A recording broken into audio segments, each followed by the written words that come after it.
Howdy, howdy. Oh, Good evening, everybody. man, something's I bright. know, it's like, oof. What's wrong, guys? What seems to be the problem here? That's better. You got a bright future there, Brian, huh? Yeah. I see lots of orange. You like that? Greg's shirt matches the super chat color. Let's see. Let me see if I can show this off here. Let's see. Hey, here we go. Cool shirt says it's a removal company. Be kind or be gone. Live Hive removal services by the one and only Tennessee Tim McCandless. That's How about awesome. that? That's what I'm talking about. That's awesome. I need him to come up here and do a removal across the street. What happened? Well, I tell you, this would be. I should actually talk you into it. Here, A removal? let me see here. Look at You this. couldn't talk me into catching a swarm if it was across the street on a mailbox. Look at that. Gosh, look at that. That's at the neighbor's porch. They've been in there for 2 or 3 years. She had me look at it before, and they were going in from underneath. And I crawled under there, and I was just like, nope, not easy. I said, not going to happen. And now I was the other day, I'm walking in the house carrying groceries, and I looked across, and I seen like that, the shadow on the column there. And I knew right what it was, and I walked over, and they're gentle. I mean, it was the other day when it was like 90 degrees. They were out bearding, and I mean, I could tap them with my hand, pick some of them up. They were as gentle as a little puppy dog, but they're in a column, is what it is, and there's aluminum siding on it, so. I mean, you really can't, you're not going to be able to get a thermal image of it in the daytime. You'd have to go at the nighttime just to see what it is. But at the top of the column where it's 6 foot high, they're coming out of the top also. So if they're coming out of that top and the bottom, I would imagine the comb in there has got to be 5-6 foot. It's big. So I'm not messing. So yeah, it's bigly. So. Oh, well. Should fly Tim up there, or you could fly Mr. Ed up there, or Randy, or that'd be kind of fun. I should just get them all. Get like Mr. Ed, get Randy, get Yappy, get Tim. Picture that. That'd be fun. That'd be crazy. So it'd be a removal that nobody's ever seen before. The best. The best removal service there is. Well, what's going on tonight, fellas? Anything new going on in the apiaries? What's happening in Alabama? Well, I went through and checked on the queens that I got from Greg, and went through and checked on really all. I haven't, even after I put some queens in there in July from Zach, some of those I haven't been in probably a month, and so I went and just kind of checked everything, and overall acceptance was really good. Some of Zach's, a couple of those have been a little weak, and a couple of them have been kind of slimed out or whatever, but most of them did great. A vast majority of them. And then Greg's, all the ones that I set up that were strong enough, which were most all of them. The queens I think all the queens are in the colonies, but a few of the colonies are a little weak. So I'm not sure if they're going to, hopefully they'll pull through. I got 2 or 3 or maybe 4 that may not make it, but the rest are looking really, really good. So pretty good for this time of the year. I think I had a pretty good take. If I would have fed Zach's the way I fed Greg's, I think they would have done a little better probably, but I just couldn't get it done at that time. There was plenty of honey on them, plenty of food, but sometimes that, like Greg says, that trickle coming in kind of helps. So yeah, that's really what I did. I spent all day Saturday. I went through pretty much all my northern route bees. That's at the farm, this at the cell tower in Midland City. I think it was 67 colonies I went through the first few hours of the day.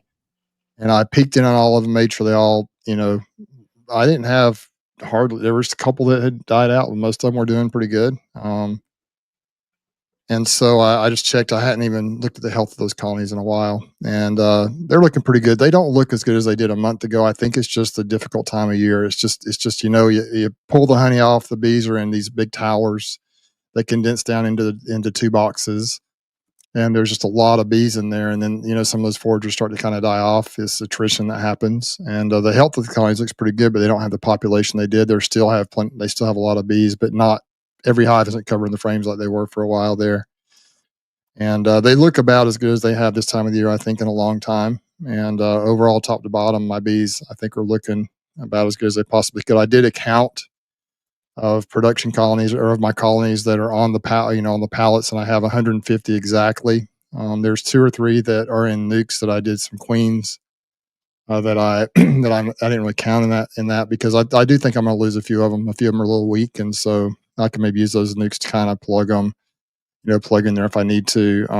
But if I get through winter with 130, I'll be ecstatic even if I lose 10 or 20 of them. Or I think my bees are looking as good. To have the number of colonies I have, they look as good as they ever have. And thanks to you, Greg, and also thanks to Zach for getting me some queens here late in the year. I think it's going to help moving into next year. So we are doing, and Greg, I don't know how much you want to talk about it, but we are doing kind of a little study. I'm not sure exactly. I don't really want to know the details of what the study is, but Greg sent me we got some queens down here. We're going to kind of look and see how they do with his genetics down here mixed in with my bees. We didn't set them in an individual yard by themselves. They're kind of mixed in with all my other bees, and we're just going to see how they do going through winter and how they come out next year. That's kind of what we're doing, right, Greg? That's what we're doing. We'll definitely talk a little bit more about that, once we there's so much to talk about that, but it's we're in a neat and interesting era for beekeepers to kind of explore some options when it comes to queen bees, and so we'll talk a lot more about that. But Bruce, it's not only is it fun and exciting, it's an honor to have these queens down in your neck of the woods for a blind trial. We've got them in your neck of the woods. We've got them in South Carolina. We've got them in Pennsylvania. We got them in Kansas. Where else? We've got them in Missouri. So it's neat just to kind of see what's everyone has to say, and then use that for some positive feedback to help be driving queen, not just queen breeding, but queen quality in a specific direction. But we'll talk a lot more about that. Yeah, I am experiencing a little bit of hive beetle pressure, not as much as I have in the past. But I wanted to share, I shot some video footage. I didn't take a lot of time to really set up different angles and things like I do lots of times. I just kind of pulled out the camera, didn't even use my mic or anything. So I've got a couple of the video that I'm working on now it's not probably maybe the quality of sound and everything they normally are. But I have a method. If anyone out there, I'm sure there are some people on here that have had hive beetle slime outs before, and I found something that's kind of fun to do when you have one of those. If you pull a box up, even in dead outs, you see this a lot. There'll be like the little maggots, the larvae, just writhing around on the bottom board, just thousands of them. I've got a blowtorch I use now to light up my smoker. If you take that thing and you just kind of run it across those larvae, it's just crispy fried larvae right there. It just kills them instantly, and they don't fall off into the dirt. You don't have to try and take them somewhere else to feed to the chickens, which is okay if you have chickens, but I don't happen to have any close to any of my bee yards. At least not the ones where I was at. So you just kind of take that blowtorch and you run it across them. There's usually some beetles running around too. It'll take those beetles out too at the same time. So you just kind of take that blowtorch right along all those dead larvae on the bottom board. It's kind of a little bit. I can smell it now. I don't know if I should be concerned. I don't know if I should be concerned about the fact that I like that so much or anything, but it does. It just kills them. It just hammers them down, and you'll have writhing around little nasty maggot looking things, and all of a sudden they're just not moving anymore. And so that's pretty. And yeah, you can smell them. There's definitely a fried larvae smell that comes out of that. So it's pretty gross. But yeah. Anyway, you can believe, because yesterday, I informed Bruce that quail probably also would love those larvae, and he forgets. Yeah, well, they would. I'm sure they would but most people don't have quail, Brian.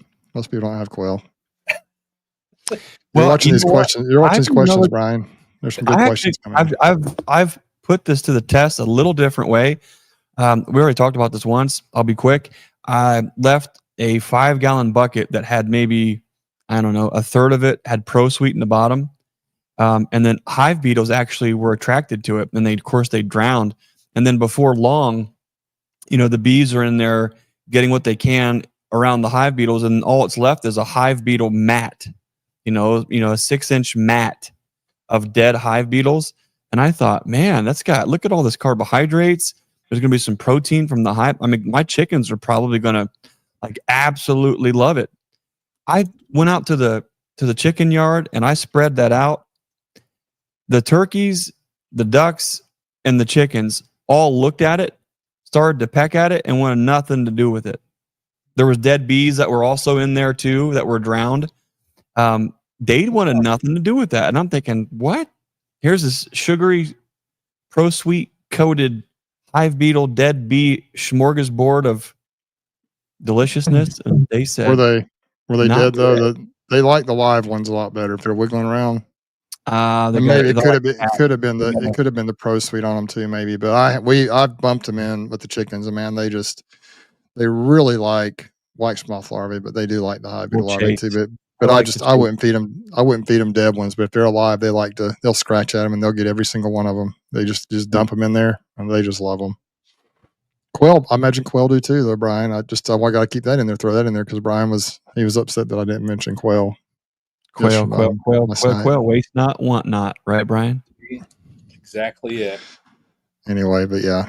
So we're at the hive beetles. We're at the peak of hive beetles right now. I don't know if we'll talk about that more tonight, but we talked about it last night. We were on Nancy's channel a little bit. We got on there for a little bit of a chat, and that was kind of the topic of when we were on there anyway, was hive beetles. And so, but I just pull out all the stops. When I start seeing hive beetles, everything I can think of, it goes in there. I mean, I'm just putting traps and towels and, Grubix around the hives and everything, because it's just disgusting to me. But the fact of the matter is, this year I haven't had very, very many of those at all.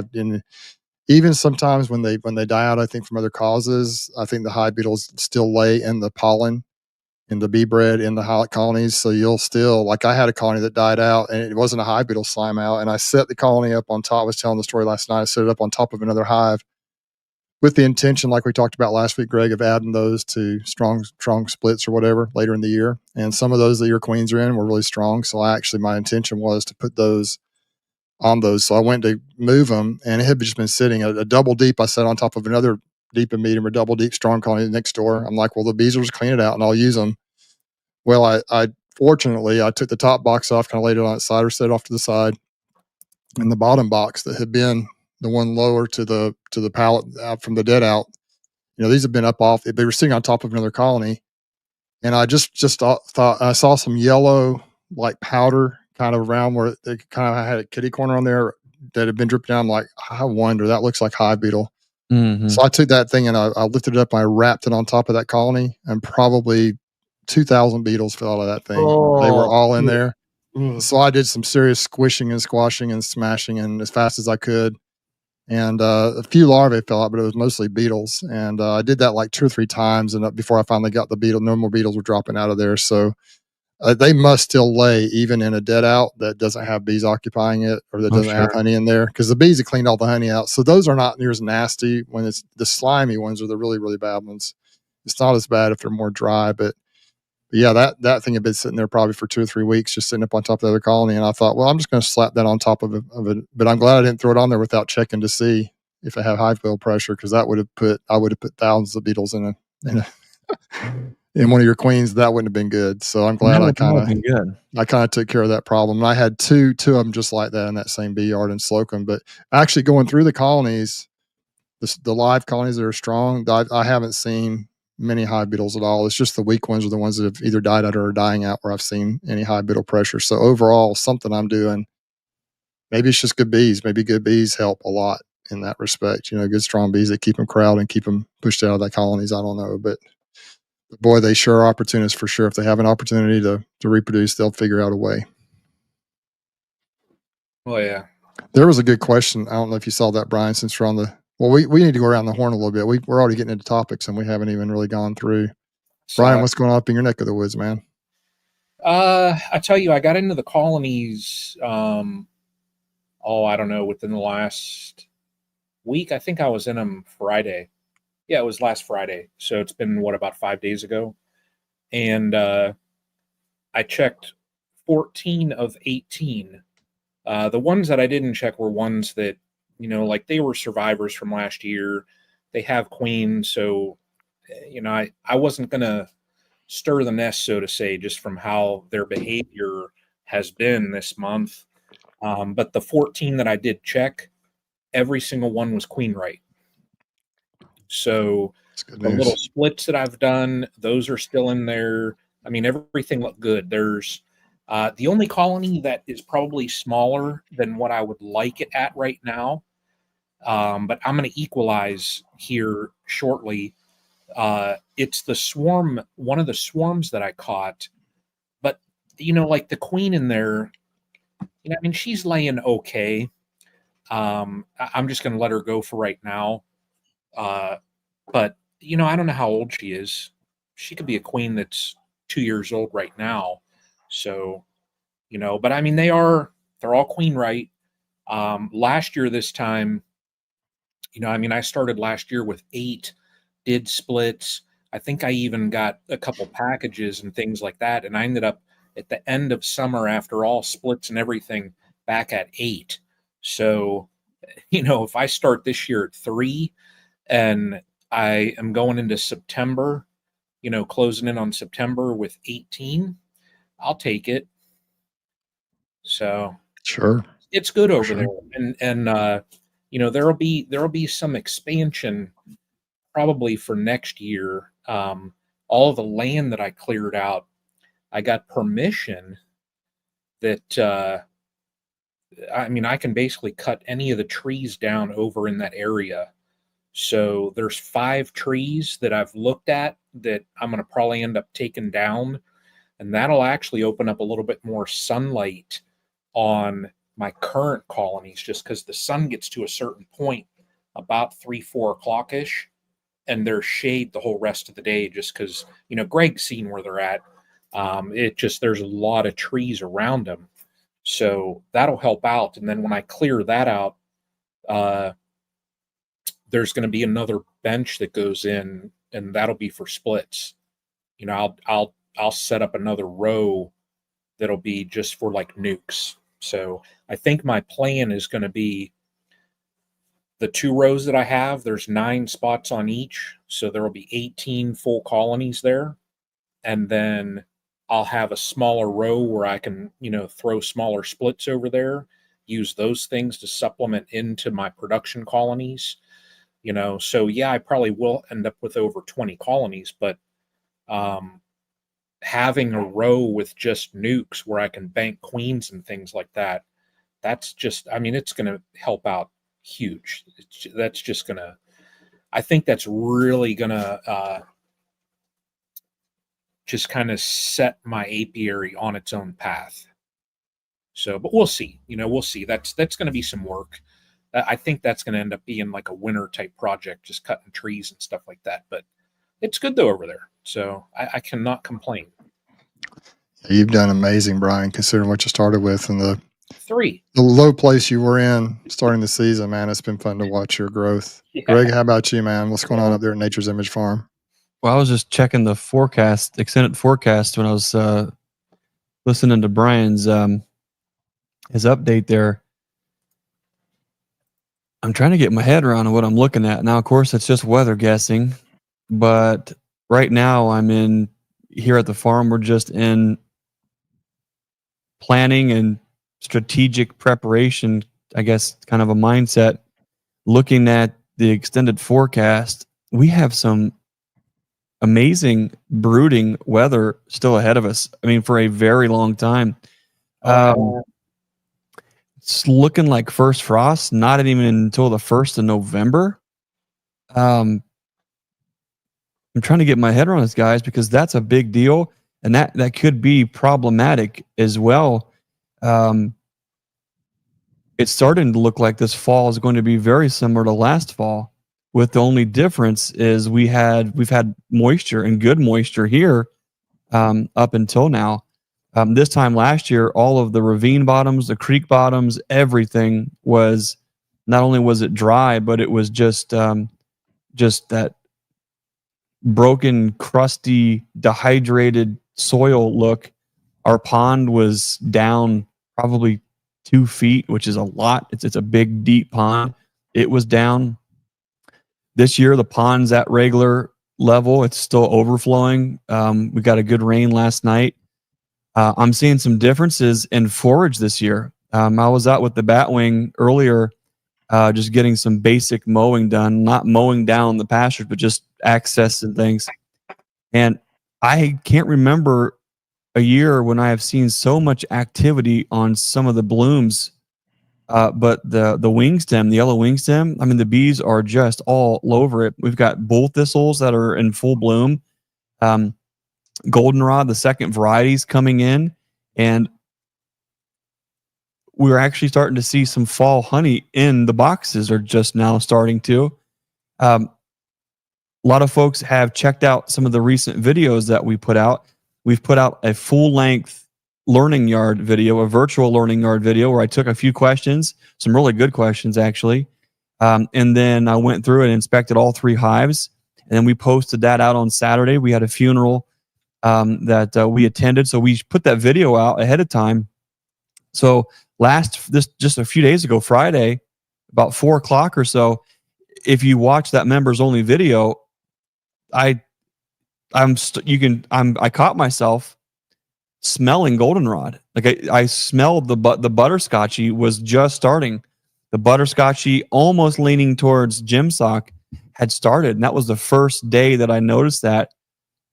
Wow. All that to say, we've got some pretty impressive weather yet ahead of us, where we're in the upper 70s to upper 80s for the next couple weeks still. The nights are starting to cool, but the days are still staying warm. We could be looking at a pretty significant fall flow. That's the good news. Okay. The challenge here is, when I was checking the forecast for daytime highs and lows clear until November, we're going to have flight weather all the way through Thanksgiving. And you might say, well, that's a good thing, isn't it? Well, it sort of is if you're on top of your feeding regimen and you've got a backup plan. But what's going to happen is if you take off, if the fall flow hits and you pull it all, you are going to be trying to play catch up severely in mid to late October, because by then it's likely whatever the bees have stored the rest of August and September, they're going to be mowing down on in this extended fall. So what it's looking like is we're going to have a very long, extended, warm fall. And bear with me, I'm just trying to think through that right now, what that actually means. It means 2 things in my mind. Number one, these bees are going to be running out of food pretty quickly when we get into, I'd say, probably October.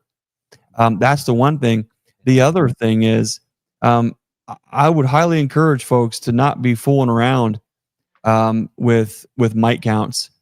The temperatures are going to be low enough where we can actually get like a really good miticide on, like Formic Pro.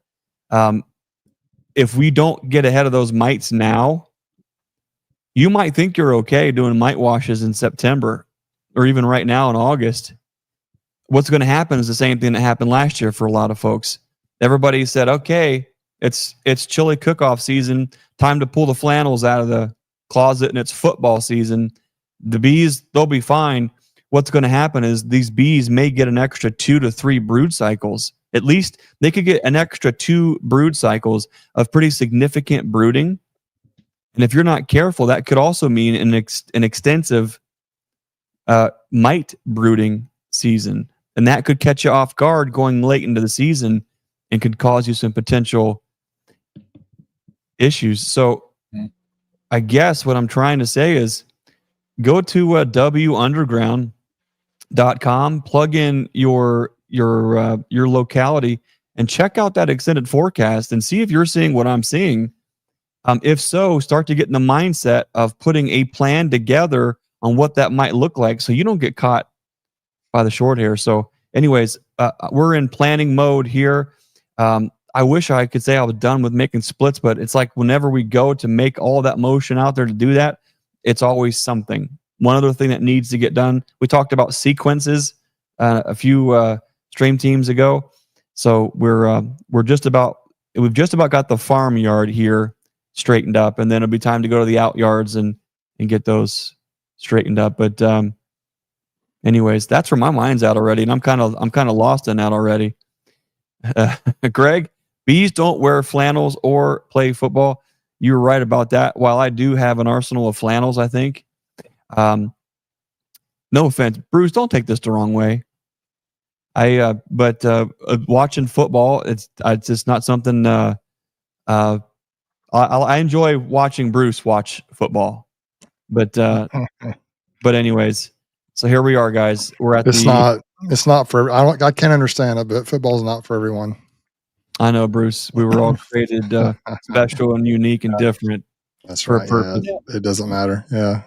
Do you know how much? So, I think it was beginning of the year, or it was sometime this year when Giant Eagle, it's that local grocery chain in my area, where they had that sugar sale, and they had sugar was basically, it was 24.9 cents a pound. So they were selling their little 4-pound bags for 99 cents. So I stocked up like for the whole 4 pounds? Yeah, 4 pounds was 99 cents. That is cheap. I haven't seen sugar that low in probably so 6 years. I stocked up like quite a bit. I know somebody that actually went to another one outside of the area and they bought an entire pallet. So wow. they arranged it with the store manager, pulled up, they loaded it from the back. And I actually got yelled at. One of the managers wouldn't sell it to me because she questioned what I was doing with it. Jeez. So, but I had bought like 400 or 500 pounds worth of sugar, because I thought, well, I'm going to get it now at that price. I mean, it's so cheap, you might as well.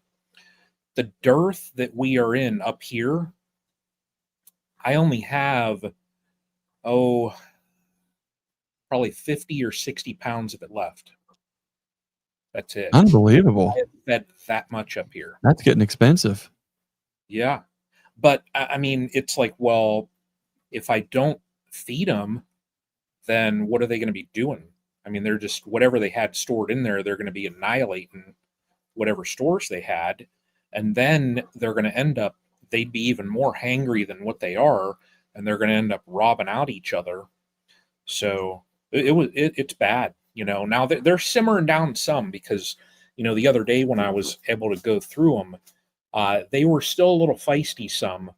It wasn't as bad as what my last video, though. I mean, that was just, horrible. Horrible. How grumpy do you get when you're hungry? I mean, the figure I have, I get grumpy. So I get grumpy too. Get food. Yeah. But yeah, I mean, I'm going to end up, I can't believe that I'm going to have to do it, but I know I'm going to end up having to buy more sugar. Couldn't believe it. Yeah. But I would have thought for almost 500 pounds for my operation would be good, but nope. So it's all right though. I mean, I'm not going to complain. So it's a good problem to have, running out of sugar, I guess.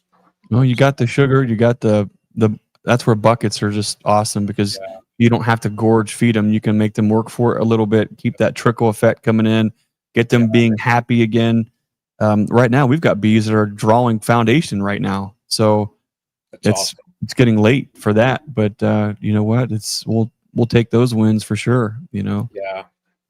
Yeah. So, I mean, like I said, I'm not at all going to complain because what the year started at, and now when I go over there and every spot it has a colony. No complaints. Beautiful sight. Oh yeah. A beautiful sight. The best. Yeah. It's the greatest sight. That is, you do have a beautiful bee yard there though, Brian. It's a beautiful spot. Man. Look at that photo here in the background with that light coming across the grass it looks just perfect. A beautiful winter or late summer going into fall scene there. I almost said winter scene. What's wrong? Greg, I must say, your learning yard looks really good too. Did you use some of Brian's type stands in there? Is that what those are? Oh, Stands you have in your learning yard?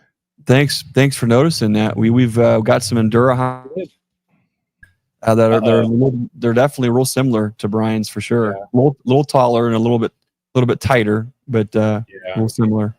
Yeah, I noticed they looked very similar to Brian's stand. So mine for those who are looking for some really nice Hive stands, Brian did a video a couple of years ago about how to make those things, and they look really sharp. If you like individual Hive stands for hives, I don't know if you could go wrong making those. They're not very expensive to make either, are they, Brian? They're pretty cheap to make. No, it's a board. It's one board per stand? One board. Yeah. Yeah. I think on the thumbnail I'm actually standing on one of them. Yeah. They look cool. Yeah, they look really sharp. Yeah. And I got the idea from Bug Farmer. He actually made them. And I was just looking for I personally, I do not like working colonies when they're on a very long stand. I just don't. It's when you're on your end colonies, you can possibly work them from two angles, a side or the back. And then other than that, you're working all of the colonies from the back. So you're constantly bending over. And it just it's miserable.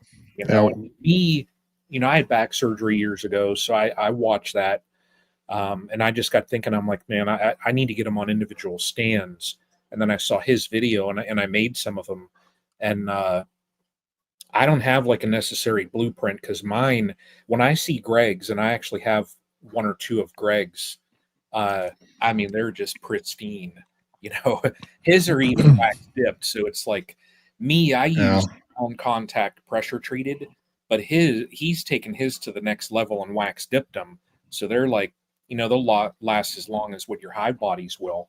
But those things, the benefit of those, and I think I probably told Greg like last year, I was kind of pitching the old, hey, update the Hive stands in the learning yard thing. It's the benefit is you can work them from any angle.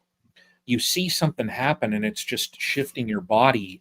So lifting and just the whole Hive inspection process itself, when you work hives on individual stands, it's for me, it's a lot easier.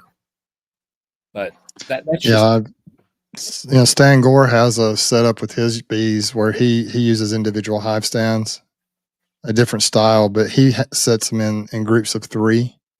So like you got one facing one direction, then like one this way, and then one that way, and then one that way. And so you can kind of stand in the middle and you can work. I guess the principle is you can stand in the middle and kind of work all 3. You know what I mean? Without having to be trying to get in like what you're talking about. But if they're separated a little bit, it works too. But you got 3. If you want to set something on this one, you can move them back and forth and move them around. And I guess if you have like a little table or something, you could put it behind you, so you could have a little workshop there. And it's kind of a cool concept too. He had a picture on Texas Friendly Beekeepers. I guess yesterday, the day before, he showed kind of a picture of his setup, and it's kind of neat the way he does it. But I like pallets. One reason I like 4-way pallets is, if they're all, assuming now it does. This is one thing with the buckets that doesn't work very well. But if it's a flat lid, you can just take the lid off of. Like if you got the 2 colonies back to back on one side of the pallet, you can take the lid off of one of them, lay it upside down on the pallet on the hive next to it, and then you just, as you're working if you need to take the top box off, take that top box off, set it on top of the lid at an angle, at a kitty corner or whatever, and then you can go down and work the bottom box. So you don't have to put everything on the ground, or you can just set it right, And then when I do the other one, I flip the lid over on back upside down on that one, assuming I have bees on all the slots on the pallets, and it works well. The buckets, you have to move the bucket first before you do that, but that's not a big deal. Yeah, pallets are nice. I mean, I'll say they're strong, and I know the ones down at Greg's, they're strong because I've climbed up on them. And you can stand up there until it gets to the point where Greg pushes you off. The problem with pallets, problem with pallets is they're so low to the ground. That is the disadvantage to them. You're right down on the ground, and so I have to kneel, or I have to sit on a bucket, or sit on something, or I can't. My back won't let me bend over. I mean, I see young people like Bracken working them. pallets, he's just leaning over, he's bending over doing it. I mean, I do about 3 or 4 colonies, I'm done. I have to get right down there at the level, and so that is one disadvantage.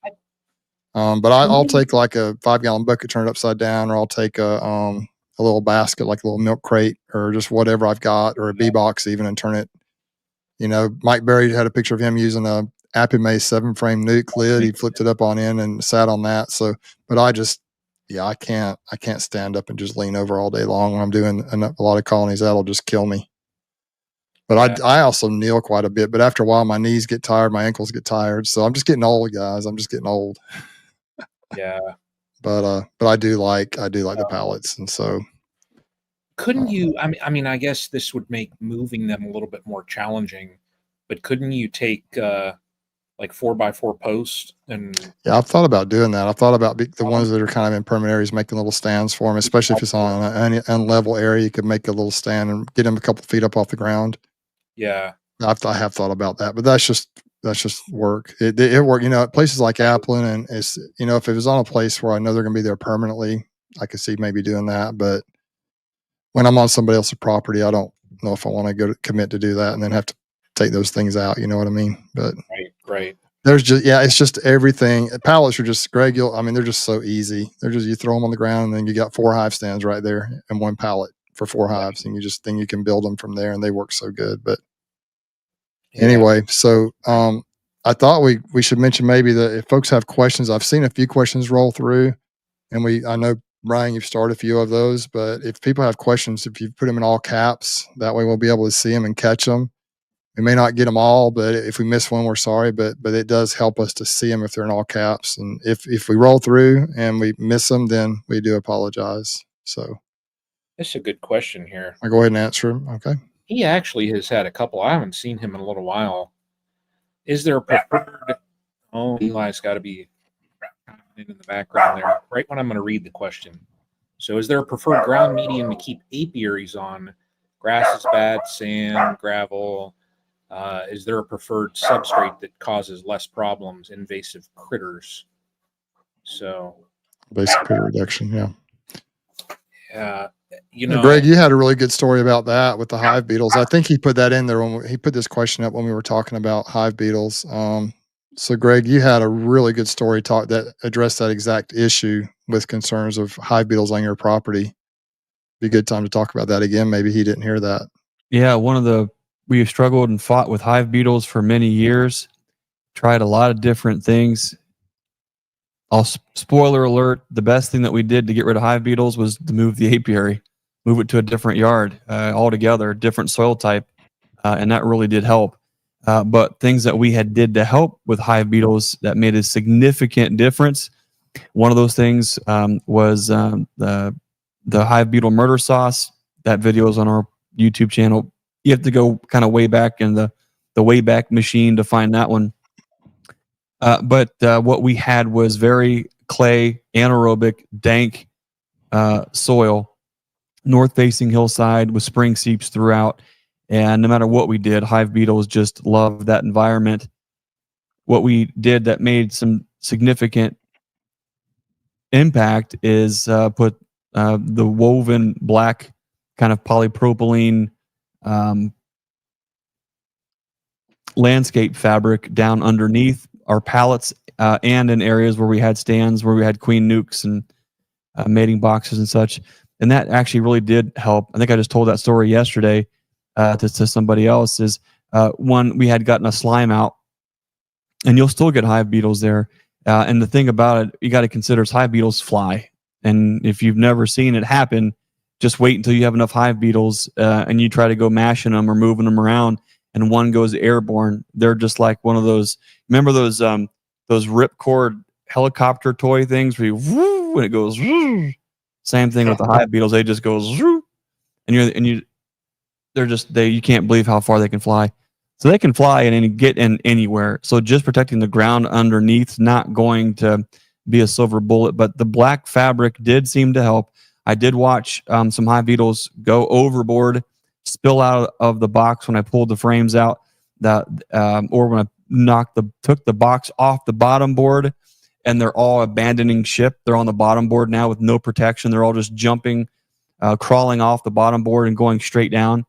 When they hit that black plastic, it was like the Wicked Witch of the West. They were just, I'm melting. They're just kind of shriveling, convulsing, and then eventually died. That was on a very hot, warm day. That's in Ohio. The larvae, right? Yeah, larvae. In Ohio, to get that many bright, sunny days, I don't know that I would bank on that as a solid tool. But anyways, that did help. But I think you sometimes can put yourself in a position and you're going to force the goals into a context that you're going to struggle with immensely. Bruce could go on and on about a yard that he had that no matter what he did, he lost, and he didn't start winning until you got the bees out of there. Same thing here. It's hard to accept that and make that kind of a move. But just because it's a piece of ground you can put bees on doesn't mean you should. And sometimes you're fighting an uphill battle just because of the soil type, construction, drainage, and there's nothing you're going to do to really fix that. Not for the long haul. Yeah, I agree with that. I think that I'm not sure, probably my worst hive beetle infested area. The slocum bees do have issues with them. It's kind of partial. It's kind of mottled shade there. Some of the hives are in the sun most of the day, but some of them are in mostly shade and some of them are just mottled. But I've fought hive beetles there. I've had hives there. It's a great spot for bees. They do so well there. There's just all the resources. They just do great. It's just a great spot. But they do tend to get hive beetles in them sometimes. And I think that I'm not sure why. I think once again, that's a bee yard where it's not all the colonies. It's just usually a couple here or there. And I tend to think that there's something sick about it. Just seems to be like they seem to be opportunist at times where they'll find a colony that's weak or giving up some off some sort of pheromone, a sick pheromone or something. And it seems like you'll go through 10 hives that look great, you won't see but a couple of beetles, and then all of a sudden you open one up and they're just running everywhere. And it's, and so, there's something about that particular colony the hive beetles like. And I'm not as concerned about those type of situations as I am if I go to a bee yard where I go through every single colony has hive beetle issues. You know what I mean? You got just like, even if the colony looks healthy, you open the lid up and you got like 50 hive beetles running out of the lid. When you open it up, you release them. The bees have them all cornered, and the 50 beetles run out.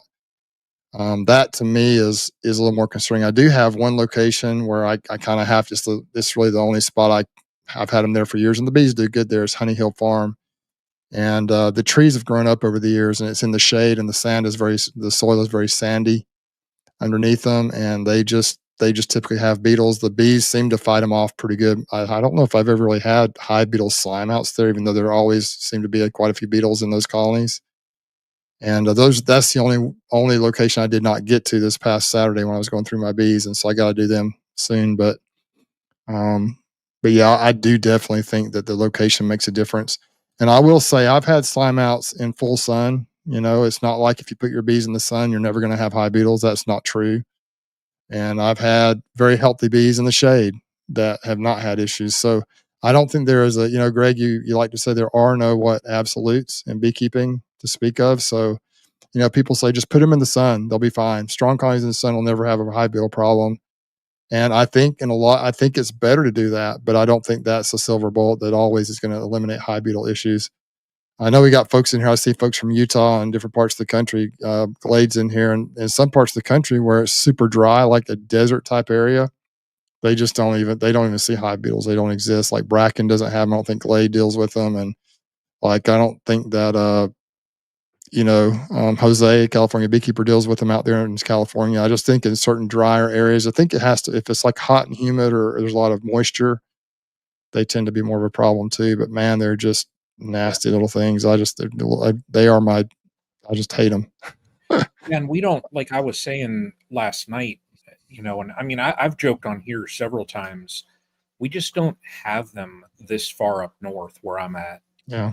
I mean, we have them, but they're not enough to be a nuisance. I mean, I'll open up a colony like, the other day, and the bees had them all corralled up. They had them up in an area where they couldn't get to them. They'd corralled them up, but I think there was like 5 or 6. So it's like, it's not to the point where, like I'm concerned. I'm not going to put any traps. I'm not going to do anything like what you're doing to control them. We just don't have the pressure. Yeah.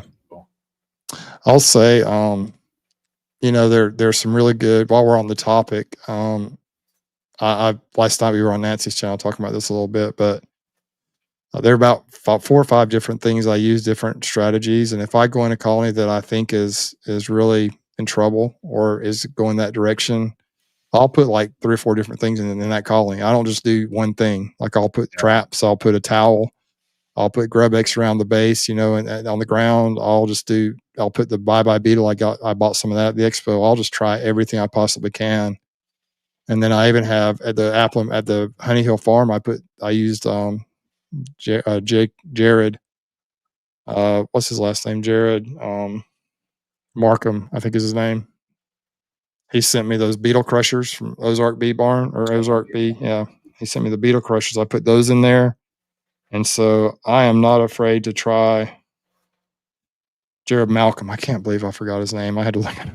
I'm getting old, guys. I'm getting a little touch of the dementia here, I think. But anyway, it's just and all the different treatments are effective. All the ones I've tried seem to work. You know, you can use different baits. You can use the diatomaceous earth and the traps.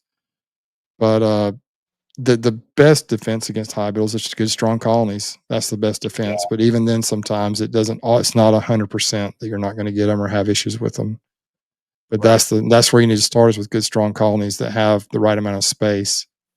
And then beyond that, you can utilize other strategies. But that's just what I found. And then every year I still lose some. This year I think I've only had one or two true slime outs, and then I've had one that's probably going to be. I tried to address the issue Saturday. I found one, and I really hate it because I was doing video, and I use my phone to shoot my video, and if it's in the sun, it'll get too hot, and so I put a towel or a rag over the phone so it kind of keeps it so the sun's not shining directly on it. And then the one section where I was frying the hive beetles, you know, with the torch, the towel was flipping in front of it, so I couldn't see it. It was like I could see about half of a little tiny bit of the. I'm like, you got to be kidding me! So I didn't even catch that part. I thought that was going to be kind of cool, but anyway. Jeez. You know, that's just how it rolls sometimes. But yeah, I think I'm going to lose that colony. But I have had years where I've gone through a bee yard and just been cleaning up slime out after slime out after slime out, and that is very, very discouraging and frustrating for me. And it's just a nasty. I hate it like crazy. But anyway, so that's anyone who's on here from the south, and I guess even up the eastern seaboard. Greg, you've got hive beetles, and Nancy last night said they've got a big hive beetle problem in Philadelphia. Yeah. So it's not just the south. I think it's more the hot and humid type climates, even if they are a little bit up north. I think that's where the hive beetles thrive, and I guess certain types of soils, you know. But anyway, I guess folks just need to keep bees in Northeast Ohio. Yeah, maybe so. And then deal with the winter for 5 months.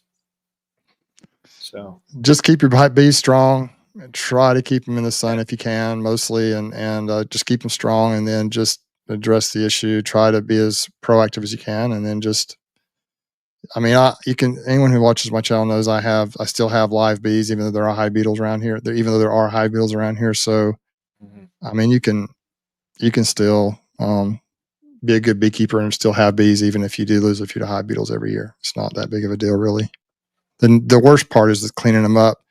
Greg, that's a good question for you. I'm not sure if we talked about this before. If you come to a true hive beetle slime out, what do you do to address that situation? What do you do? Like, I mean, if the bees, even if they've absconded and all you have is just nasty, slimy, like honey-covered frames that are just dripping with that yellow, nasty, stinky slime with the maggots in the bottom, how do you address that? What do you do to do that? Because I've tried different things and I still don't know if I've really found a good solution. Well, one of the things that I found that hive beetles don't like is to be out in the sun. So what I typically do is if I see that, or like we just cleaned up a bunch of I've told you guys I've got a love-hate relationship with 5/5s and 5-frame colonies. I just went through and was cleaning up some of our 6-way pallets that we've got 5-framers on and such. And we didn't have any hive beetle issues, but after we pull a queen and we drop a queen cell and they don't take, and it goes downhill. By the time I'll come all the way back around to check on it later and no one's home, there's, you know, some webbing from wax moth. I've got more wax moth problem this year than I've got hive beetles. Same thing there, though. Just pull the frames apart, put them out in the sun, and let the bees rob out whatever resource is there. The bees will still go to those hive beetle frames if you put them out. If there's a resource there, they'll still go in there and test it, see what it is. A lot of times they'll go in and actually clean that up. But I like to get them out in the sun and just that. I don't know where the hive beetles go, but they're off of those frames, and I don't see a hive beetle boost in population anywhere in the colonies.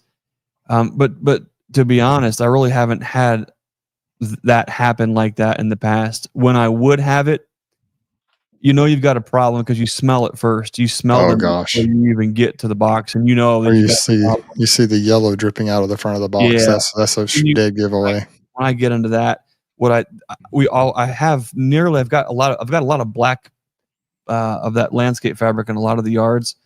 So I'll go to a hot spot, you know, where the sun's on there, and I'll just scrape those rascals out right onto that if it's that bad. I don't, you know, and just scrape it down to the plastic foundation, just scrape it off and then let them just sizzle right there.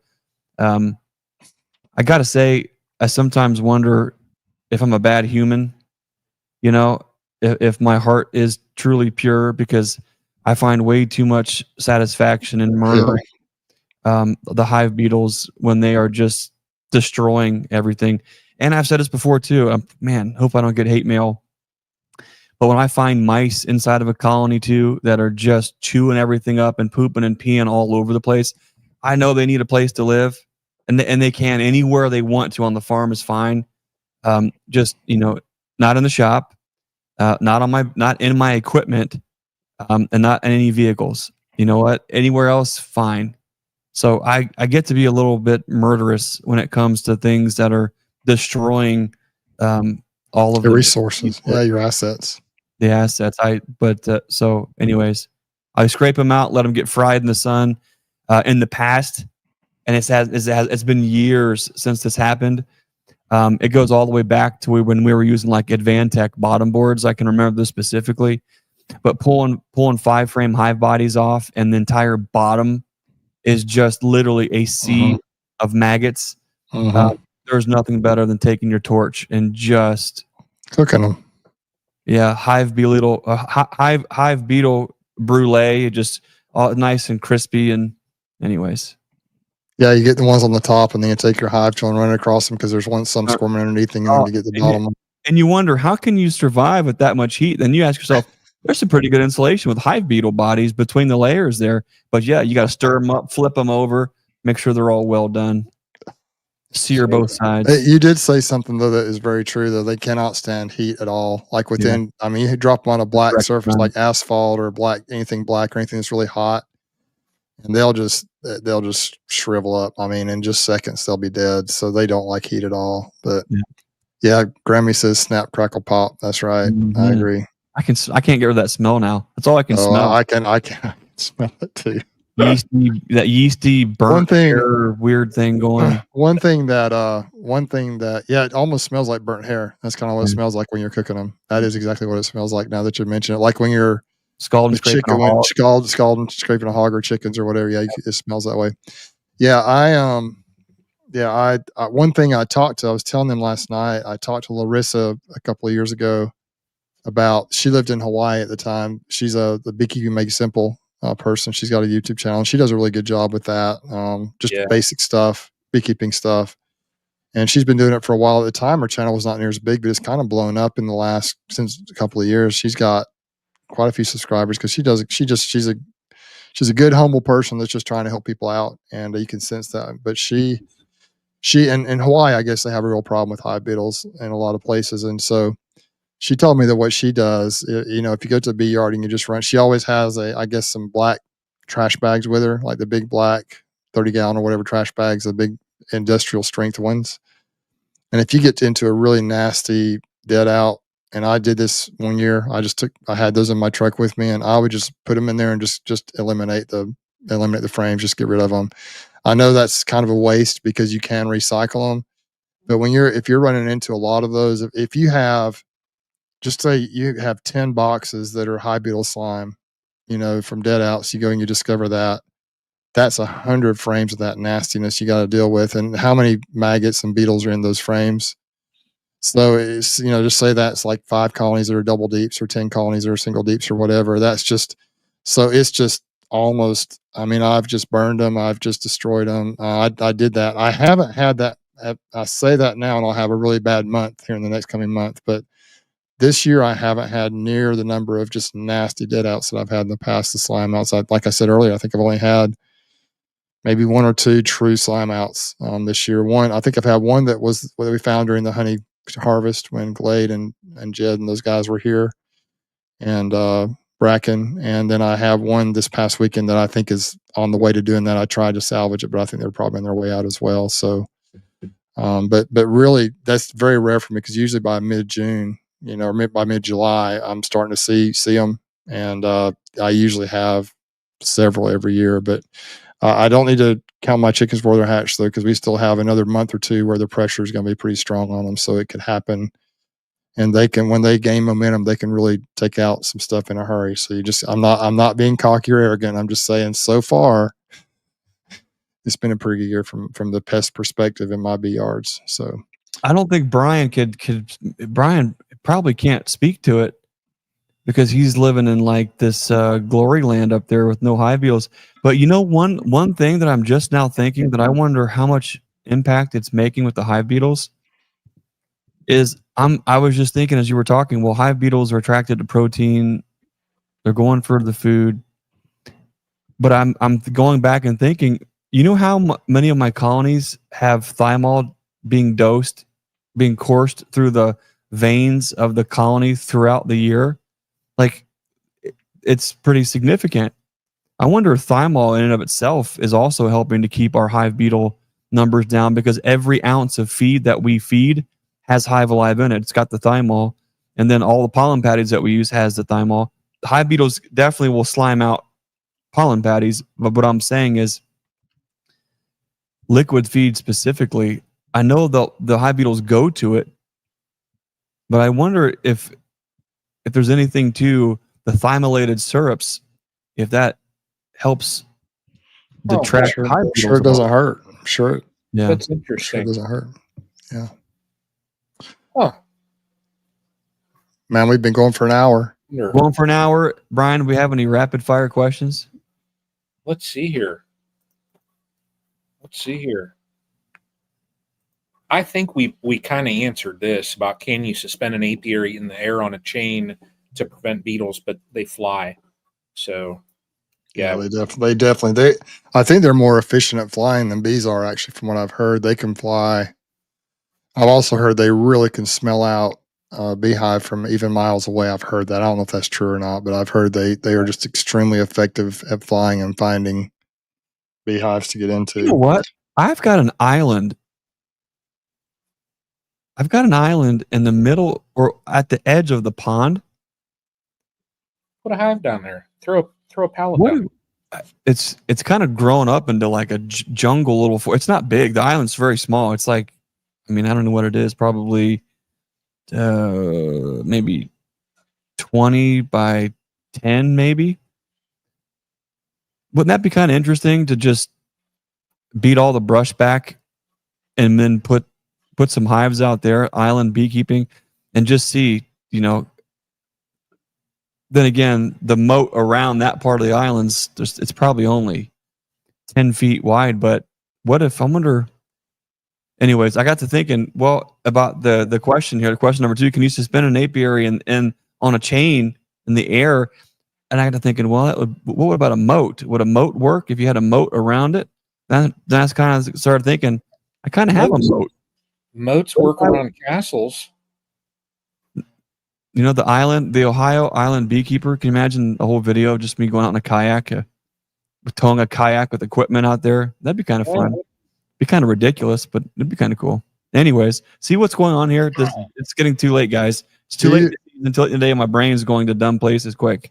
Do you think that, like, for example, do you think bees have any issues like flying over bodies of water? Do you think they just I mean, would they have any I issue don't with that? think Would so. that affect them at all? Like, do they go across No. rivers, big rivers and stuff? Like, I watch them fly right over the pond. Matter of fact, I watch them Yeah. fly over the pond, circle back, and come down, and then land on little mossy pockets and little goopy, globbity edge things, and they'll land on it and drink. yeah, they probably use them as landmarks and Probably do. GPS system to help them with their guidance. Yeah. Can you imagine the look on Susan's face? I'll be back later, honey. Going out to the island to work the bees. What? What are you wasting your time doing today? Can you imagine that? Yeah, but you don't have to worry about, like, safety wise. You've got the Apisolus, so you don't have to take anything with. Don't have to light a fire when I get there. I mean, Exactly. imagine getting all the way there, paddling all the way across there. You finally get there, you disembark, and you get there to finally to go work your bees, and you have no hive tool. That could be like, where's my hive tool? It's the last one. You drop it in the water, 30 feet down, it goes, I got like castle hives, like out-yard visions here, because you've got the moat. To heck with the little kayak or a boat, you could put like a drawbridge. Oh my gosh. Fancy with it. That's right. Oh. Well, you got like a good project. Sounds like a great project. One far corner of the pond there. Yeah, great project for you, Greg. Maybe I'll just quit. I think I'll just quit. Like, we'll just pack up Nature's Image Farm. We'll just sell off Enduro Hive, and I'll just be Greg, the Pond Island Beekeeper. New YouTube channel. Start from scratch. Pond Island Beekeeping. Those would be the dumb videos where you would actually get the traction, and get enough revenue to quit, to quit working and just do dumb videos. Your video, I'm not pretty enough for Pond that. Island Beekeeping with like 10 million views. Oh my gosh, can you imagine that? Be awesome. Anyways, next question, Brian. What do we have? Yeah. I'm in Michigan. All 24 of my hives are pretty good shape. That's awesome. Mite counts are low. Feeding with super nectar, 1-to-1 to build up for the winter. Any other suggestions? Sounds pretty good to me. Yeah. Whatever. If it sounds like it's working to me, I'm not sure what super nectar is, but if it ain't fixed, if it ain't broke, I'd say probably not. Don't try to fix it. Yeah, if the mite counts are good, I mean, if they're building up. One thing I would say is 1-to-1 seems a little thin unless you're just wanting to maybe try to draw a comb. We've seen them. I would, look at your stores. If you're trying to get them built up for winter, what do you mean by that? To get the last of the foundation drawn out so they can store on it? Or are you looking to have them actually start to store some feed? If so, let's think about possibly helping them out some and giving them a thicker syrup. That's less they got to evaporate, less they got to process, and that's fewer trips you have to the bees to feed them. You might try to go a little thicker, try to go to a 2-to-1 or even straight Pro Suite if you're really trying to bulk them up. But I guess the answer would be just, I think it sounds great, but just know why it is that you're trying to feed them, and then kind of tune up your feed kind of accordingly there. But I think fall feeding specifically, I would really encourage you to get some thymol in that feed and get at least a gallon of feed in the colony and get that going through their gut system. I think that helps out a lot. Greg Mark says here, careful, she might send you to the island, Greg. Instead of a doghouse, you get to go to the island. Go to the island. That'd be great. She won't put you in the doghouse. Comment there from Mark. Yeah, Mark, I might need a volleyball. Keep me company out there. Name him Wilson. Yeah. Sam had a, I mean, this is just so hard to say, this one here. Made go ahead and read it. Swarm catch on 8/17. What is the percentage that the new queen will hatch and get fully mated and start laying? I know a little bit about, he actually texted me about this, or he messaged me about this on Facebook. He said, it sounds like he had a swarm that he caught maybe back in the spring. And then he went in there. This is my understanding, is that he went in there, I guess, a couple 3 days ago, and he saw queen cells. And so he's wondering what he should do. Should he split them? What should he do? And so I think I told him it's kind of risky, but you could split them if you want to. But I guess his question is, he made the split. So what are the odds that those queens are going to get mated? I think he lives in South Carolina, doesn't he? or North Carolina, South Carolina. Carolina's somewhere. Yeah. Mm-hmm. I don't know. It's risky. If you got drones, then I think you have a good chance. You might have a chance. Will they get built up enough to be able to survive winter? If they do get mated, good. I mean, that's the question. Are you going to feed them? That's what you have to think about. But it's a risky move, Sam. But sometimes you do risky things to learn and to figure out, see what happens. Mm-hmm. I'd say you got at least a 50-50 chance. It'll either work or it won't. But you got to remember, it ain't never going to hit if you don't take a swing. That's right. That'll be a good experiment for you, Sam. It'll be a good learning experience either way for you. So I think it was brave, and it was good that you tried that. If you wanted to, it'll be cool to see what happens. Hopefully it'll work out well for you. Yeah. Yeah. Greg, DC just bypasses the two of us. I know. Unbelievable.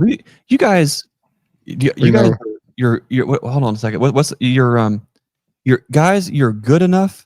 You're smart enough, and doggone it, people like you. Like that. What was that movie? Stuart Smalley. Oh, that movie, The Help, where it's you is good, you is kind. There you go. That's an awesome movie, The Help. I don't know if y'all have seen that. It was great. Wasn't that preacher lady on Saturday Night Live though too? What'd she say? There was a skit where it was a comedian that said the same thing. That I just said, or what Greg said? What Greg said. See, this is why we're so lovable. Yeah. Right? Because we can take the conversation anywhere at any point in time, and we can also bring it right back into the question where DC asks, Greg, I still have pollen coming in. If you wanted to continue brood production, what thickness would you feed? I was thinking 10 over time open feeding. I was thinking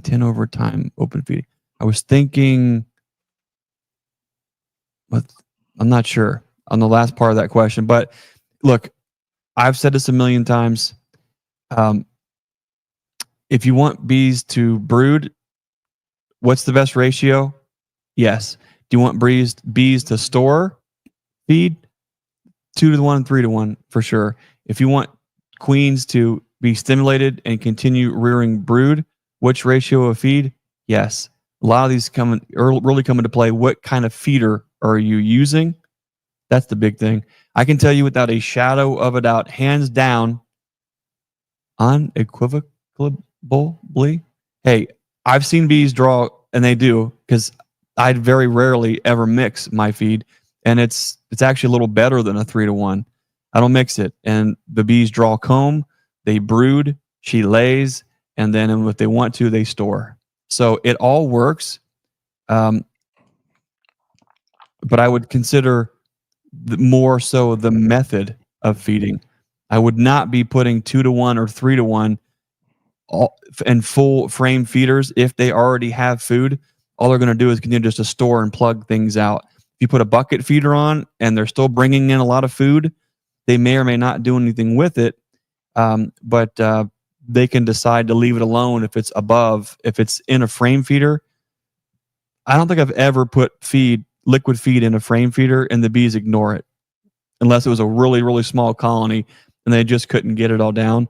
But I've never seen bees ignore feed in a frame feeder.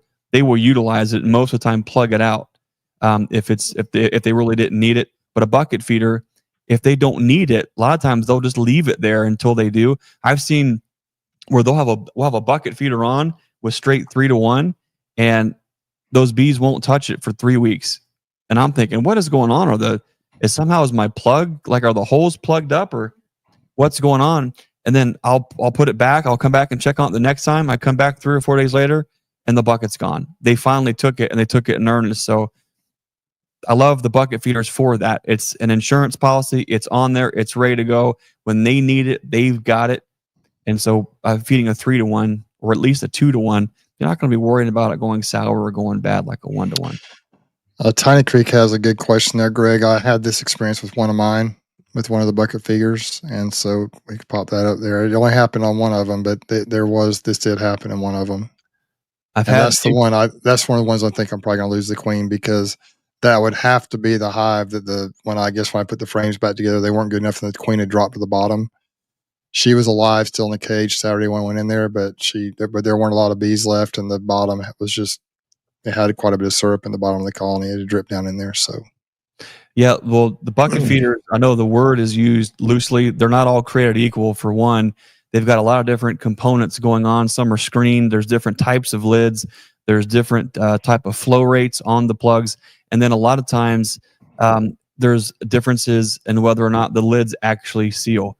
If you do not get the lids on correctly, they will not seal, and they will leak, and they will puke out all over the colony, and you can drown the colony. So you got to be sure as you're moving them around and such that your lids are actually on well. With our new buckets, we've worked to kind of upgrade that lid system, and if you don't get it on right, that's you should know before you even put it on the colony. However, you really need to use like a rubber mallet and make sure you're pounding these rascals back on after that first feed. If you're not doing that, you're just trying to do it by hand or the palm and just kind of go around, you're going to set yourself up for failure. So bucket feeders, there are no silver bullets, but like anything else, frame feeders you can have bees drowned in. Top feeders you can have bees drowned in. Sure. Bucket feeders, you can drown bees, but the number one culprit for that is if you're making your own bucket feeders, if you don't have that lid right and the hole is not cut correctly and those plugs aren't seating right, that's the number one cause. Number two is going to be your lid is not seated correctly, and it's sucking air, and in that case you'll start to see those kind of things happen. Yeah, it only happened on one of them that I didn't check. That could have been the issue. The rest of them all were just perfect. And it's interesting the difference in the different colonies and how the rate was they sucked it down. I just put full strength corn syrup in them, which is pretty thick. I think it's about the same, supposedly same thickness as honey. It's very similar to honey in texture, and so it's pretty thick. And some of them had eaten most of it, and some of them were kind of using it to plug out some of the cells. There must be some type of a little. I say there's a little flow coming in, but they got a little bit robby, so maybe there's not. But most of the colonies had some honey in there too, so they had food in there. They weren't starving at all, but some of them had sucked, most of it down, probably 3/4 of the bucket down in that 2-week time frame, and some had sucked probably not even a half of it down. Maybe just not very much at all. And they all most of them look really good. So it just depends on the colony, what they need, I guess, or what they feel like they need is what they take. And some of them had honey in them, and they were using that syrup to plug open cells. And others didn't have hardly any honey, and they weren't taking much food either. So it just depends, I guess, on the individual colony. They're all just a little bit different. But the ones that were seemingly trying to plug them out, I just flipped them upside down on there. I didn't leave them. Either I added the second box on there, or they would have room to utilize it, or I just flipped the bucket upside down so the plug was facing up, because I just didn't want them to completely plug everything out. You know what I mean? So I haven't had a lot of experience with buckets. We did make some of our own a few years ago, and I used them a little bit. And then I've gotten a couple of buckets from you, Greg, over the years, but I just have never used them. My issue still is that's where my biggest weakness is trying to figure out the best way to feed. Still trying to figure that out. Down here, it is pretty forgiving down here, honestly. The bees, they do pretty well. You don't have to feed them constantly down here like you do in some areas, because especially the bees I've got now, they just seem to kind of get what they need. Like they pack enough honey for me to take some, and there's still plenty in the second box for them for the winter. And they just do it, for most part, they do a pretty good job of storing what they need where they need it for both me and for them. And it just seems to work out pretty well for the most part. But when you start splitting them in July and August, that's where it gets a little tricky, because you're breaking up their natural dome shape, the food, the way they've got it set. You're breaking those two boxes apart. You're moving things around. So then it gets a little tricky to figure out. You're going to probably have to feed them a little bit, or give them a little bit of help, and trying to figure out how they can rebuild that dome shape they had in the colony. If you got them in double deeps or even deep to mediums, you know what I mean? That dome shape where you have the brood in the middle, and then the pollen bee bread on the outside of that, and then the honey in the dome around that. And it's just a beautiful thing inside the colony. And so that's why we did this, Greg, this time with your queens that I got. I think that's why you sent me those buckets, to go ahead and give them a head start and allow them to fix that issue. And so I think they're doing it pretty well, but I'm trying to watch them. So that's my biggest weakness, though, is the feeding. I love the Hive Alive patties in the wintertime, the fondant, because when it's cold, you throw those things in there and I used those last year. I put 3 rounds on all my colonies. Now that's pretty expensive, but man, they just came out of winter just in such good shape. It's just such a great insurance policy. Yeah. And it keeps them busy, keeps them something to do during the winter, keeps some food in there if they get a little bit light. And I don't know that I don't really think I fed any syrup last winter. And I know you guys can't feed syrup really up there where it gets so cold in the wintertime, but down here you could feed syrup in the wintertime. You could, because it warms up, especially if you like open feed, you could, just because they go get it when they can. Mm-hmm. But man, those fondant patties just work so well in the wintertime. know, But I'm still trying to figure out. I bought a bunch of frame feeders a couple of years ago. Use those a little bit. Then I've got some bucket feeders, and then I do some open feeding, and really all 3 seem to work okay, But like you say, Greg, it's kind of still trying to, I don't have my dial here, but trying to dial in, trying to pinpoint exactly what works best when is still something I'm really trying to figure out a little bit. I saw an ingenious thing the other day, Sunday, when I was at the Bee Club meeting. And they actually watch us. They watch the channels. A guy took, it's got to be a thicker style bucket. Like you can go to Home Depot, and it's a 5-gallon bucket, and it's the bucket that has the ribs on the top of it. And he took it, and you turn it upside down. Yeah. And he drilled holes in it. Mm-hmm. And I've done that too. Using that out in his yard to open feed, just to, get the foragers out, get them doing some stuff. That way, it keeps them busy a little bit. I never thought about that. And I was just like, that. Didn't you try that, Brian? Didn't you do it? Or did you send me a picture of somebody else that did? Is that what you were sending me, was a picture of him? I thought you sent me a picture of that. I didn't take a picture of that. I had a picture of one of my buckets where they were going I see. around it. Okay. Yeah, it was just from that little bit leaking.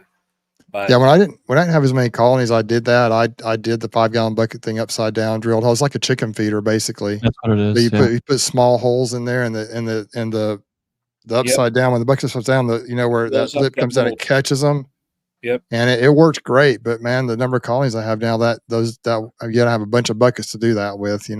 What I like to do for open feeding is I just have those black totes you get at Lowe's or Home Depot or whatever. Yeah. Those big black totes with the yellow lids, and I drill holes in the sides of those things, and then I put pine straw in there, fill it with syrup up to the bottom of the holes, and just stack it full of straw or pine straw, and they just go in through those. And you put the lid on it, and that way, if it rains, it doesn't mess up your syrup. And they suck those things down so fast. It works really well. There is a little bit of bee loss, but not much.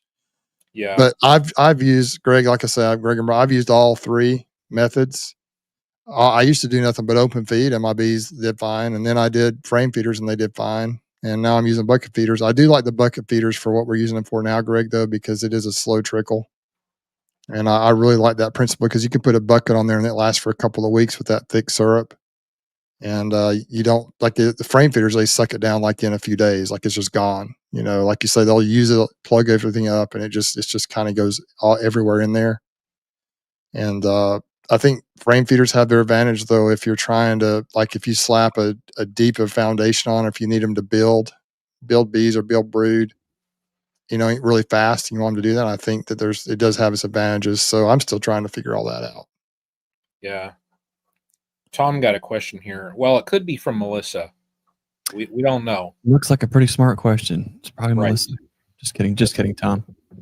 The questions, they're just bypassing us.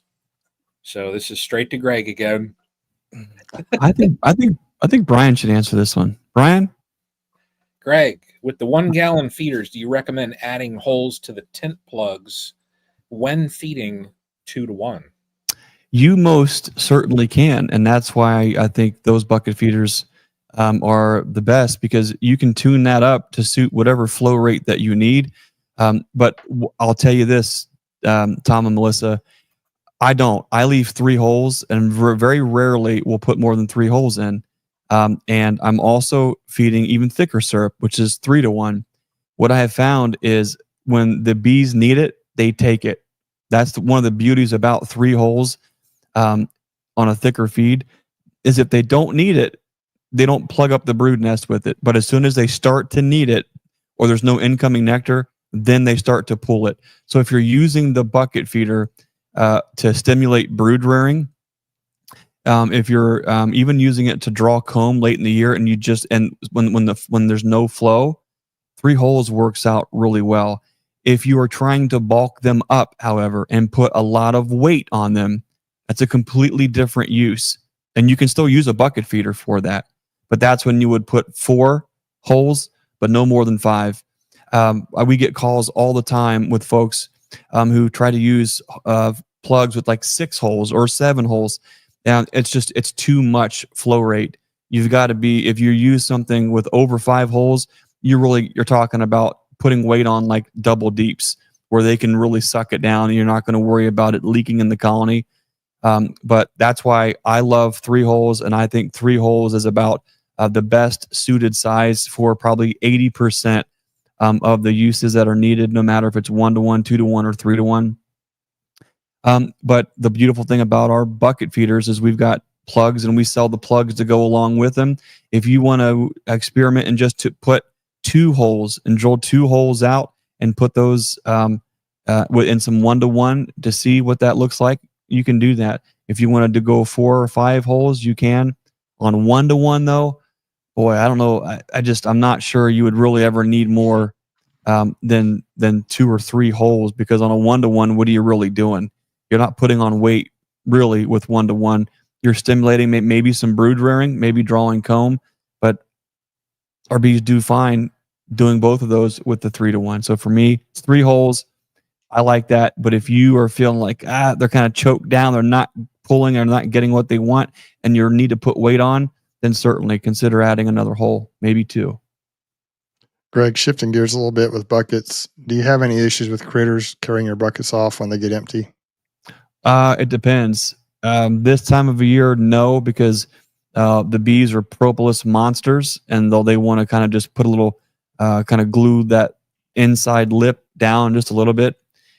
So I don't really see it being a big problem. One thing I've always just gotten in the habit of doing with bucket feeders is I'll put a 74-cent brick right on top of that bucket feeder, no matter what, and it's there all the time. I also use that as a lid indicator as to what's going on in the colony too. So I just put that brick on there. The thing about bucket feeders is you got to remember this. You know, if the bucket's empty, why is it on there? Right? If the bucket's on there because we're feeding our bees, and we got to get back at the next interval so we can actually get the bucket filled again if they need it, or just pull it. But a lot of the problems folks have is the buckets are empty. They've been empty for 14 days, and then finally coons come through the yard for a lunch, and they start pulling buckets off to see what's on the inside. I've never had a raccoon pull off an 11.5-pound bucket. And here's the goofiest thing in the world. You take an empty bucket, right? And it weighs, 0.6 pounds, if that. You put that on a hive, and even if the wind could blow and move it, it's very light. For whatever reason, if you just put one little brick on top of there, it is just enough weight. It weighs less than the bucket does with feed in it, but it's just enough weight that when the coons go to test the bucket, for whatever reason, when they go to push or pull at first, there's too much resistance, they leave it alone. So one little brick on top has been tremendous on that. We only have troubles with coons and buckets typically in the spring, and when we just keep bricks on there. But those bricks are also used as a hive indicator status. Another question for you, Greg, with the buckets. I'm just kind of rapid fire here. Those lids that you send with your buckets, can you remove them, or are they just kind of on there permanently? You really should keep those on there. Okay. Once you tear those tabs, will they hold some liquid? Yeah, but you stand a big chance of them leaking off. Our older style lids were you could just peel them off, you can put them back on, and they were great. They were great buckets, and they still are.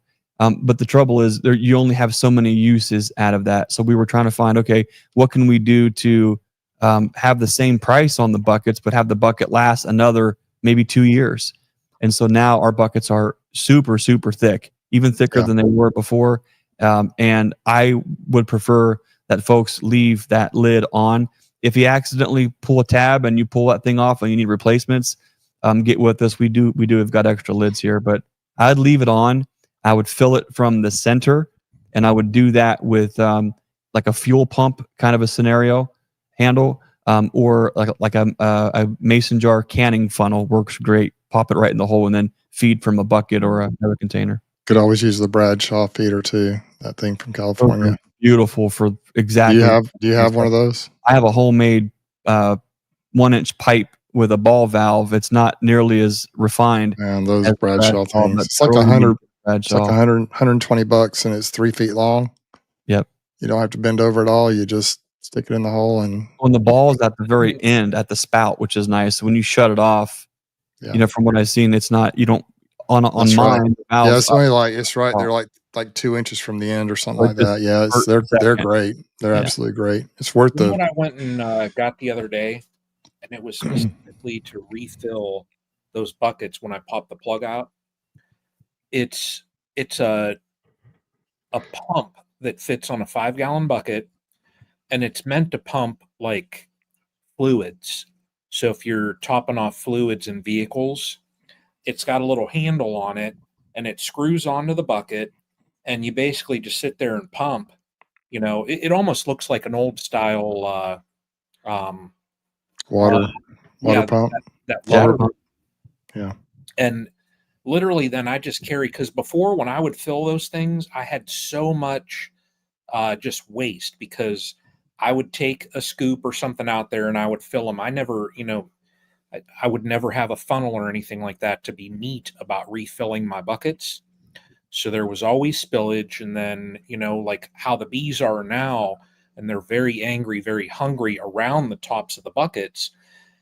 I got thinking, I'm like, man, I need to do something, because I didn't want to end up having one of the colonies have, syrup down the side of it and induce a robbing type situation. And I saw this bucket pump on Amazon. It was like $30. And that thing now, it takes a hair longer, but I tell you what, though, it saves, because it has like a 6-foot line on it. And literally I just stand there and I'm just pumping that thing and refilling the buckets now. So darn easy. So really helped. But Greg, this is a good one here. And I don't know what the old style Man Lake plugs are, but do your plugs fit those? No, they're different. You got to be careful with, there's a bunch of different ways to do this.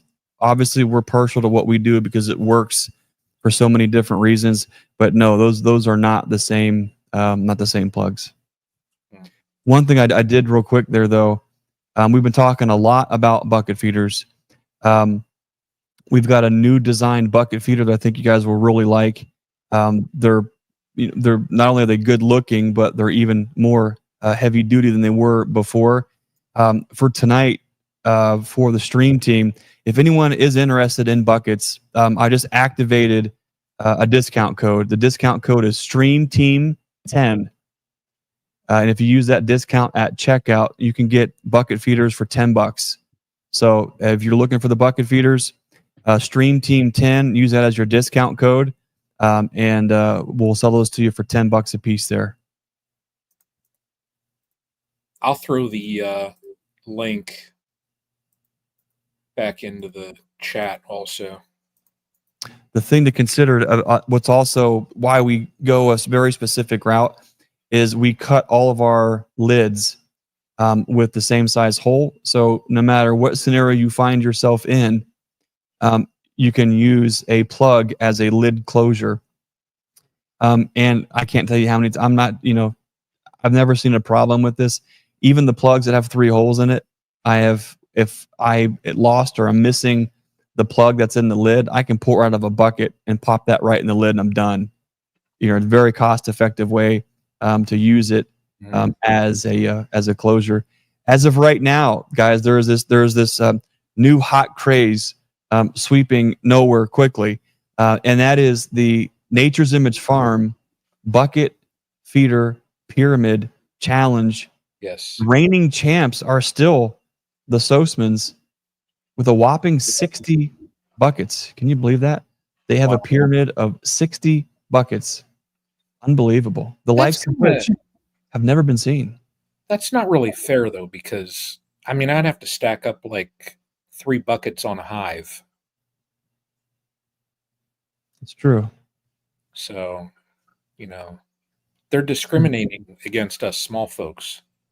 Well, I mean, if you really wanted to take the cake, I mean, I guess what we would have to do is the winner of this bucket feeder pyramid challenge, we're going to have to award them, I think, with like a champion's prize.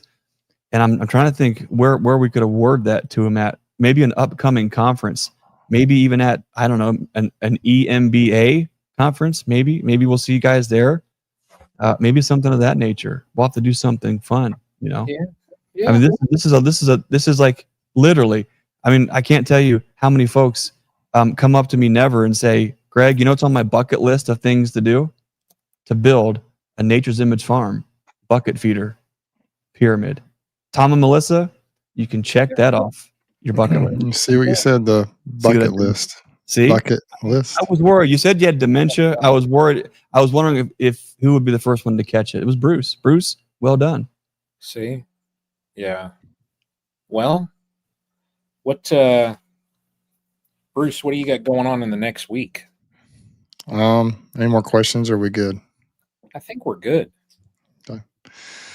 I'm just going to go out to Honey Hill Farm and check, and those hives did have some beetles in them. If you looked at the end of my last video that came out, there were some beetle issues, and I hit them with a lot of things, but I haven't been in there in like a month, and so I don't think I've been in them since we placed the Apivar or the peroxide strips, which was really more like probably 5 or 6 or even 7 weeks ago. So wow, I'm gonna go out there for the first time and check on them. Those bees in that area are still some of the old ultra spicy bees that I've had, and they're super productive. They've always been productive right there. It's a good spot, and they don't get. I mean, I do manage them for a friend, and I make sure I try to keep them strong. I keep them, full of bees as best I can. But they do get a little bit feisty. It's my least, as far as the attitude goes, it's my least favorite spot now. Most of my bee yards are getting much better. But I'm gonna go check on them, and I might be doing a little cleanup around a couple of my locations I haven't cleaned up too well. Weed eating and get stuff off the hives, and I think I've got grub mix everywhere too. So I've just don't have a lot to do this weekend with the bees. Honestly, I'll probably go out and actually make sure the bucket feeders they have plenty of feed in them. I'm just going to check. The weight on the colonies is pretty good for the most part.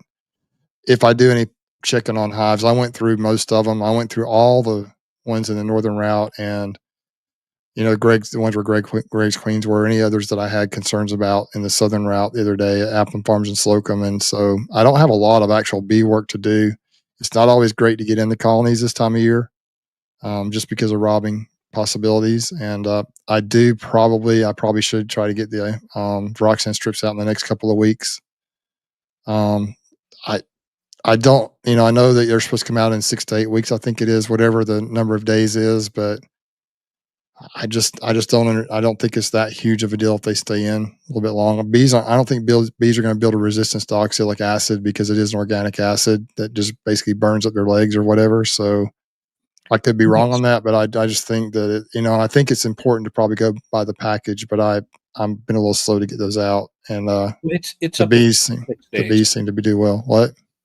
It goes out to 42 to 56 days. So it's 6 to 8 weeks then, right? Yeah.